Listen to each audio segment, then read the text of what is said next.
உலகம் முழுவதும் உள்ள தமிழர்களே, கேடகம் உறவுகளே, உங்கள் அனைவருக்கும் என் அன்பின் வணக்கங்கள். நான் உங்கள் ஊடகவியாளர் பிரவீன்ராஜ். அதாவது இது ரொம்ப முக்கியமான காணொலி. இந்த காணொலி ஆரம்பத்திலிருந்து கடைசி வரையும் பாருங்க. அப்போதுதான் இந்த காணொலியுடைய முக்கியத்துவம் என்ன என்பது உங்களுக்கு புரிய வரும்.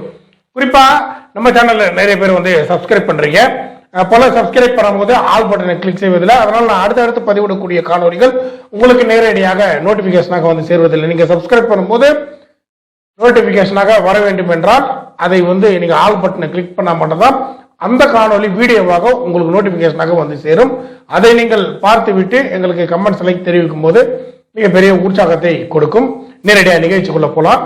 அதாவது இப்போ இந்த சாதிய வன்கொடுமைகள் தமிழகத்தை பொறுத்தவரையில மிகப்பெரிய அளவில் தினந்தோறும் பல செய்திகள் வெளியாகி கொண்டே இருக்கிறது. குறிப்பா இந்த சாதிய வன்கொடுமைகள் அதிகமாக எங்க நடக்கிறது என்று பாத்தீங்கன்னா தென் மாவட்டங்கள்.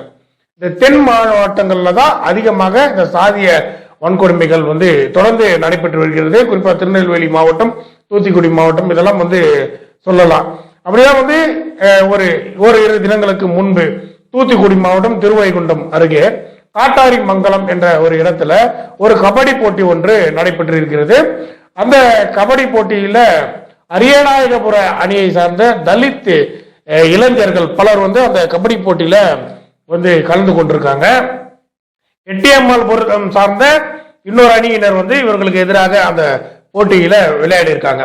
எட்டியம்மாள்புர அணியினரும் அரியநாயகபுர அணியினரும் இந்த கபடி போட்டியில விளையாடும் போது இதுல சிறப்பாக விளையாடி வெற்றி பெற்ற அணியாக இந்த அரியநாயகபுரம் அணி இருந்திருக்காங்க. அந்த அரியநாயகபுர அணியில தேவேந்திர ராஜ் என்ற ஒரு நபர், தலித் சமுதாயத்தை சார்ந்த அந்த நபர் மிக சிறப்பாக அந்த போட்டியில விளையாடி இருக்காரு.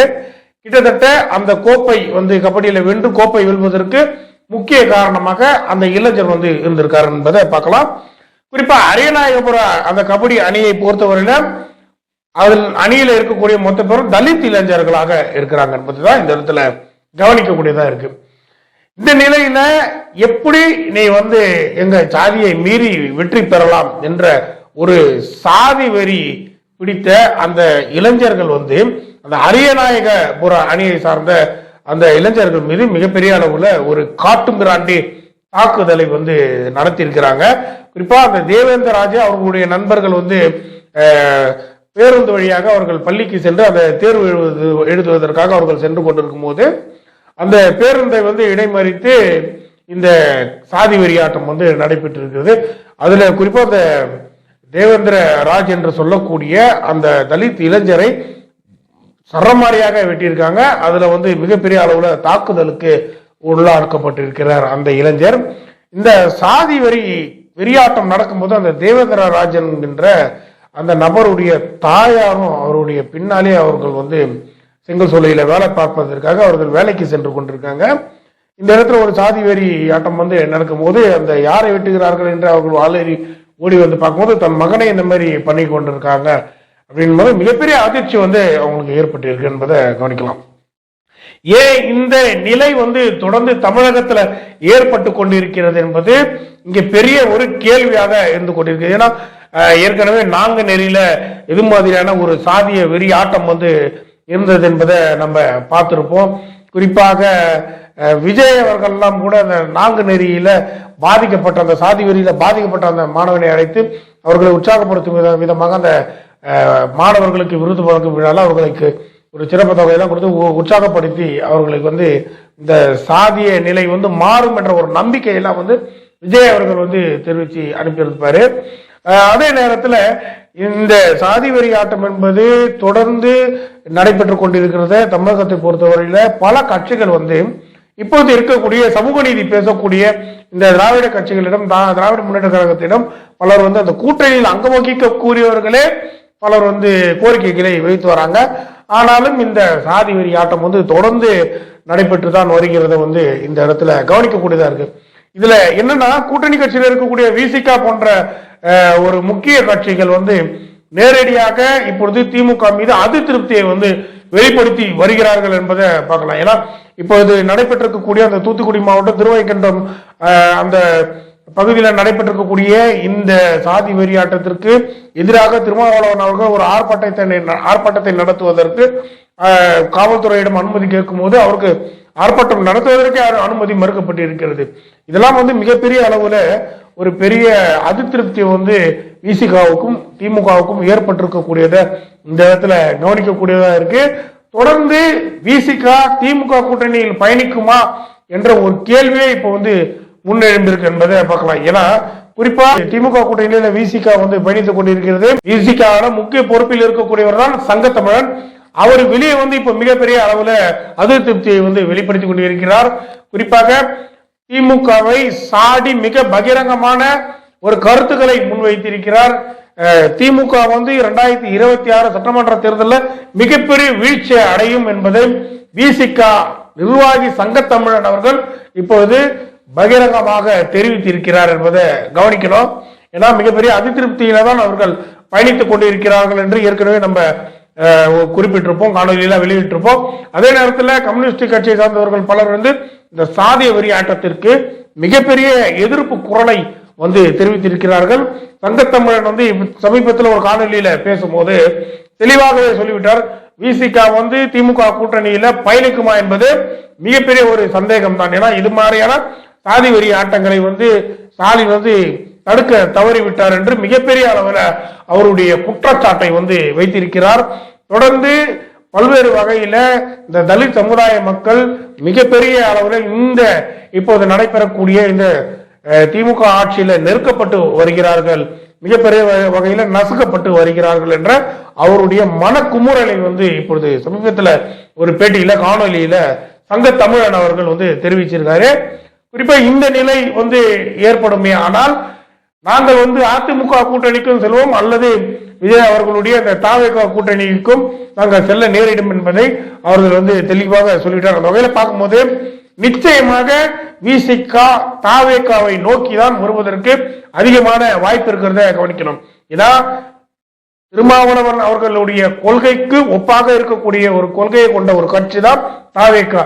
தாவேகா சாதி மத வேற்றுமை இன்றி ஒரு நல்ல சமுதாயத்தை படைக்க வேண்டும் என்பதுதான் விஜய் அவர்களுடைய ஒரு நல்ல உயர்ந்த இடமாக இருக்கிறது. ஏற்கனவே விஜய் அவர்களுடைய கொள்கைகளும் குறித்து திருமாவளவன் அவர்கள் ஏற்கனவே பாராட்டி பேசியிருக்கிறார். அந்த வகையில பார்க்கும்போது விசிகாவுடைய அந்த கொள்கைக்கு ஒப்பாக இருக்கக்கூடிய ஒரு கட்சியாக தாவேகா இருப்பதன் காரணமாக நேரடியாக தாவேகாவுடன் விசிகா கூட்டணியில் சேருவதற்குத்தான் அதிகமாக வாய்ப்பு இருக்கிறது. நிச்சயமாக இந்த கூட்டணி அமைந்து விடும் என்றுதான் எதிர்பார்க்கலாம். ஏன்னா அதிமுகவுடன் நிச்சயமாக விசிகா கூட்டணியில பங்கேற்காது என்பதை இந்த இடத்துல கவனிக்கலாம். ஏன்னா அதிமுக பாஜகவுடன் ஏற்கனவே கூட்டணி அமைத்து அவர்கள் பல தேர்தலை சந்தித்து இருக்கிறார்கள். தற்பொழுது வரக்கூடிய அந்த சட்டமன்ற தேர்தலை பொறுத்தவரையில பாஜகவுடன் கூட்டணி அமைப்பதற்காக அதிமுக பேசிக் கொண்டிருக்கிறது. ஏன்னா தாவேகாவுடைய அந்த நிலைப்பாடை தெல்ல தெளிவாக சொல்லிவிட்டார்கள். எப்பொழுதும் அதிமுகவுடன் நாங்கள் கூட்டணிக்கு போவதற்கு வாய்ப்பு கிடையாது. முதலமைச்சர் வேட்பாளராக விஜய் அவர்களை முன்னிறுத்தி தாவேகா தலைமையில தான் கூட்டணி அமையும் என்பதை விஜய் அவர்களுடைய அந்த தாவேகா கட்சி தலைமையிலிருந்து பொட்டுல அடிச்ச மாதிரி தெளிவா சொல்லிட்டாங்க. அந்த வகையில பார்க்கும்போது அதிமுக தாவேகா கூட்டணியை நோக்கி வந்தால் இதற்கு சாத்தியமாக இருக்கக்கூடியதற்கு பார்க்கலாம். அப்படி பார்க்கும்போது நிச்சயமாக விசிகாவை பொறுத்தவரையில விசிகாவை பொறுத்தவரையில பாஜக எந்த இடத்துல கூட்டணியில இருக்கும் அந்த கூட்டணிக்கு விசிகா நிச்சயமாக செல்லாது. அப்படி பார்க்கும்போது விஜய் அவர்களுடைய அந்த தாவேகா கட்சியை நோக்கி வருவதற்கு தான் விசிகாவுக்கு அதிகமான வாய்ப்பு இருக்கிறது. நிச்சயமாக இந்த கூட்டணி அமையும் என்று எதிர்பார்க்கலாம் என்பதுதான் இந்த இடத்துல கவனிக்கக்கூடியதா இருக்கு. ஏன்னா பல இடத்துல இந்த ஆணவ படுகொலைகள் தொடர்ந்து எல்லா இடத்திலும் நடைபெற்றுக் கொண்டிருக்கிறது. குறிப்பா சங்கத்தமிழன் அவர்கள் பேசும்போது ஒரு விஷயத்தை குறிப்பிட்டு சொல்லியிருக்கிறார். இந்த திமுக அமைச்சர்களே பலர் சாதி வெறி பிடித்தவர்களாக இருக்கிறாங்க என்பதை சங்கத்தமிழன் அவர்கள் தெளிவுபடுத்தி காட்டியிருக்கிறார்.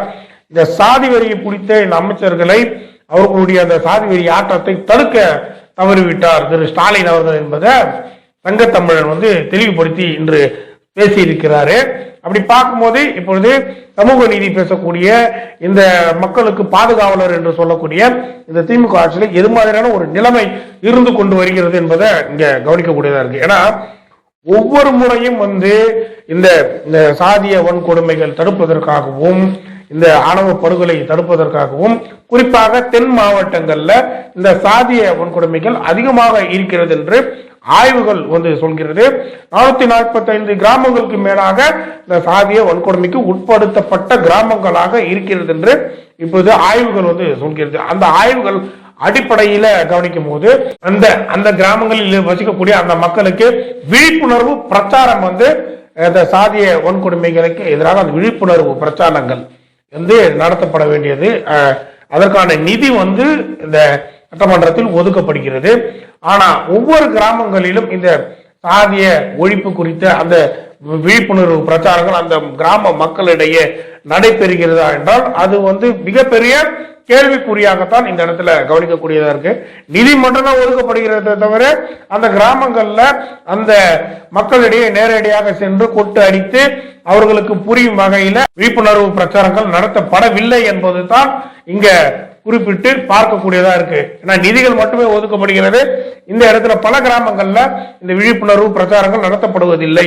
இதனாலதான் இந்த சாதிய வெறியாட்டங்கள் தொடர்ந்து நடைபெறுகிறது. ஒரு விழிப்புணர்வு மக்களிடையே ஏற்பட்டால் அந்த பள்ளி மாணவர்களே இப்பொழுது சாதிய வெறியாட்டத்தில் இறங்கியிருக்கிறார்கள் என்றால் அந்த பள்ளி மாணவர்கள் 11ஆம் வகுப்பு படிக்கக்கூடிய ஒரு மாணவனை வெட்டி சாய்க்கிறார்கள் என்றால் இப்பொழுது எது மாதிரியான ஒரு மனநிலையில இந்த தமிழகம் இந்த சாதி வெறி குறித்த இந்த தென் மாவட்டத்தில் இருக்கக்கூடிய பலருடைய அந்த வக்கரமான புத்தியை சென்று கொண்டிருக்கிறது என்பதை இந்த இடத்துல பார்க்கணும்.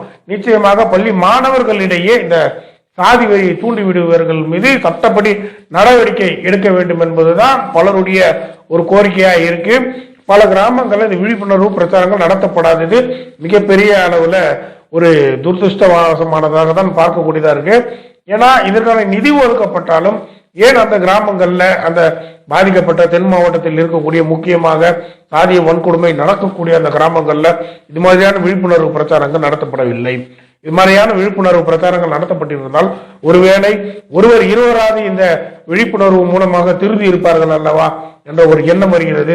பள்ளிகள் தோறும் இந்த விழிப்புணர்வு பிரச்சாரங்கள் நடத்தப்பட்டிருக்கலாமே என்ற ஒரு கேள்வியும் இந்த இடத்துல சொல்ல சொல்கிறது. அதே நேரத்துல இந்த அனைத்தையுமே செய்ய தவறிய இந்த திமுக அரசு மீது மிகப்பெரிய அளவில் விசிக கட்சி இப்பொழுது அதிருப்தியில் இருக்கிறதை தான் இந்த இடத்துல கோடிட்டு கவனிக்கக்கூடியதாக இருக்கிறது. விரைவில் இதற்கான ஒரு முடிவை விசிக தலைவர் திருமாவளவன் எடுப்பார் என்று எதிர்பார்க்கலாம். ஏன்னா இன்று இருக்கக்கூடிய ஒரு நிலை தமிழகத்தை பொறுத்தவரையில நாளுக்கு நாள் தலித் மாணவர்கள் மீதும் தலித் இளைஞர்கள் மீதும் தலித் சமுதாய அந்த கிராமங்கள் மீதும் தலித் சமுதாய மக்கள் வசிக்கக்கூடிய அந்த குடிசைகள் கொளுத்தப்படுவதும் என்று தினந்தோறும் ஒரு மிகப்பெரிய வன்கொடுமைகள் நடைபெற்றுக் கொண்டிருக்கிறது. நாம் பேசிக் கொண்டிருக்கக்கூடிய இந்த நேரத்தில் கூட ஏதோ ஒரு கிராமத்தில் ஏதோ ஒரு தலித் இளைஞர் பாதிக்கப்பட்டு இருக்கக்கூடிய ஒரு நிலை இப்பொழுது உருவாகி இருக்கக்கூடியது. இனி வரக்கூடிய இந்த காலங்களில் எது மாதிரியான ஒரு நிலையில இந்த தமிழகம் போய் சேர்ந்து விடும் என்று இந்த இடத்துல ஒரு பெரிய அச்சத்துக்குரிய ஒரு நிலை ஏற்பட்டிருக்கு. குறிப்பா இதுல சமூக நீதி பேசக்கூடிய இந்த திமுக ஆட்சி ஏன் இதையெல்லாம் தடுக்க தவறிவிட்டார்கள் என்ற ஒரு கேள்வி மக்கள் மனதை இப்பொழுது உலுக்கி கொண்டிருக்கிறது என்பதுதான் கவனிக்கணும். தொடர்ந்து விசிக திமுக கூட்டணியில பயணிக்கும் என்பது மிகப்பெரிய சந்தேகம் தான். அதே நேரத்துல தாவேகா கட்சியை பொறுத்தவரையில மிகப்பெரிய அளவுல மக்கள் பிரச்சனை முன்னெடுத்து வருகிறார்கள். அந்த வகையில ஆரம்ப கட்டத்திலிருந்து இந்த சாதிய ஒழிப்புல தெளிவா இருக்கிறார்கள். வேங்கை வயல்ல ஏற்பட்டிருந்த அந்த சாதிய வன்கொடுமைகளுக்கும் அந்த தலித் சமுதாய மக்கள் வசிக்கக்கூடிய அந்த பகுதியில அந்த தண்ணீர் தொட்டியில மலம் கலந்த அந்த விவகாரத்துல மிகப்பெரிய அளவுல விஜய் அவர்கள் அவர்களுடைய அந்த எதிர்ப்பை தெரிவித்திருந்தார். குறிப்பாக இந்த விவகாரத்துல ஓய்வு பெற்ற நீதிபதியின் தலைமையில ஒரு குழு அமைக்கப்பட்டு இந்த வேங்க வயல் விவகாரம் ஒரு ஊரிய முறையில விசாரிக்கப்பட்டு அதற்கு ஊரிய அளவில் அந்த நீதியை பெற்றுத்தர வேண்டும். அந்த மக்களுக்கு பாதிக்கப்பட்ட மக்களுக்கு அந்த நீதியை பெற்று தர வேண்டும். அதில் யாரு குற்றம் செய்தார்களோ அவர்கள் மீது அந்த தண்டனை கொடுக்க வேண்டும். ஏன்னா இந்த இடத்துல பாதிக்கப்பட்டவர்களே குற்றவாளிகள் என்று சித்தரிக்கக்கூடிய ஒரு நிலை ஏற்பட்டதன் காரணமாக விஜய் அவர்களுடைய அந்த தாவேகா கட்சி சொல்வது என்னவென்றால் மாநில அந்த சிபிஐ மீதும் எங்களுக்கு நம்பிக்கை இல்லை, மத்திய சிபிஐ மீதும் எங்களுக்கு நம்பிக்கை இல்லை. இதனால நீங்கள் உச்ச நீதிமன்றத்தின் அடிப்படையில ஒரு ஓய்வு பெற்ற நீதிபதியின் தலைமையில ஒரு குழுவை அமைத்து அந்த குழு மூலமாக விசாரணை செய்து உண்மையிலே யார் குற்றம் செய்தார்களோ அந்த குற்றவாளிகளை கண்டுபிடிக்க வேண்டும் என்பதுதான் விஜய் அவர்களுடைய ஒரு கோரிக்கையாகவும் இருக்கிறது. நிச்சயமாக விஜய் அவர்கள் தமிழ்நாடு முழுக்க சுற்றுப்பயணத்தை மேற்கொள்ள போகிறார். அப்படி அவர் சுற்றுப்பயணம் மேற்கொள்ளும் போது நிச்சயமாக முதல்ல சென்று பார்க்கக்கூடிய ஒரு தொகுதியாக அந்த வேங்கை வழியில் இருக்கக்கூடும் என்பதை இந்த இடத்துல கவனிக்கலாம். தொடர்ந்து விஜய் அவர்கள் நிச்சயமாக ஒரு மாற்றத்திற்கான அரசியலும் சாதி மத ஒழிப்பை முன்னிறுத்தி இந்த மக்களிடையே ஒரு சமுதாயத்தை, நல்ல சமுதாயத்தை அமைக்க வேண்டும் என்ற ஒரு அடிப்படையில அவருடைய அந்த அரசியல் நகர்வுகள் இருக்கக்கூடியதை கவனிக்கலாம். தொடர்ந்து எது மாதிரியான அரசியல் மாற்றங்கள் ஏற்படுகிறது என்பதை பொறுத்திருந்து கவனிக்கலாம். இவ்வளவுதான் நம்மளுடைய காணொலி பார்த்த அனைவருக்கும் மிக மிக நன்றிகளையும் வணக்கத்தையும் தெரிவித்துக் கொள்கிறேன். நன்றி, வணக்கம்.